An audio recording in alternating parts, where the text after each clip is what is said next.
ఇక యోగి ఆదిత్యనాథ్ ఫుల్ జోష్లున్నాడు. రోజుకో కొత్త నిర్ణయంతోని జనాన్ని ఖుష్ చేస్తున్నాడు. రాష్ట్రం మొత్తం 24 గంటలు కరెంట్ ఇచ్చేందుకు కేంద్ర సర్కారులతోని ఒప్పందం చేసుకున్నాడు.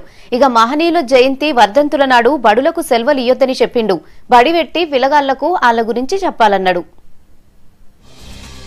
ఉత్తరప్రదేశ్ ప్రజలకు ఇంకో మంచి మాట చెప్పిర్రు సీఎం యోగి ఆదిత్యనాథ్. రాష్ట్రంలో 24 గంటలు కరెంట్ ఇచ్చేందుకు ప్రయత్నం చేస్తున్నాడు. పల్లెటూర్లలో కూడా 24 గంటలు కరెంట్ ఇచ్చేందుకు కేంద్రంతో ఎంఓయూ చేసుకున్నారు.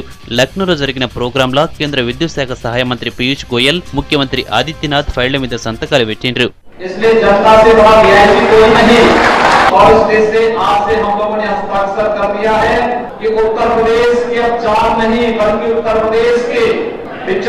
जिलों में 24 घंटे बिजली रहनी चाहिए। सरकार लगातार प्रयास कर रही थी कि उत्तर प्रदेश के भी लोगों को इसका लाभ मिले, पर असमर्थ थी इस कार्यक्रम को आगे बढ़ाने में।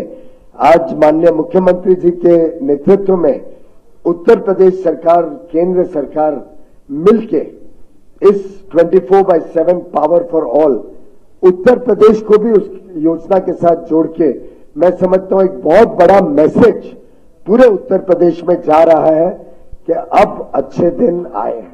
ఇక సంచలన నిర్ణయాలు ఆపుతలేరు సీఎం. మహనీయుల జయంతి వర్ధంతుల నాడు లీవులు ఇచ్చుడు బంద్ చేస్తామన్నారు. ఆ రోజులల్లా బడులు నడవనీయాలని చెప్పిర్రు. మహనీయుల జీవిత చరిత్రను పిల్లగాళ్లకు చెప్పాలన్నారు. అప్పుడే పిల్లగాళ్లకు దేశం గురించి తెలుస్తుందన్నారు. అట్లనే ఏడాదిలా 220 దినాలు బడులు నడవాలని ఇప్పటికే ఆఫీసర్లకు చెప్పిర్రు ముఖ్యమంత్రి యోగి ఆదిత్యనాథ్.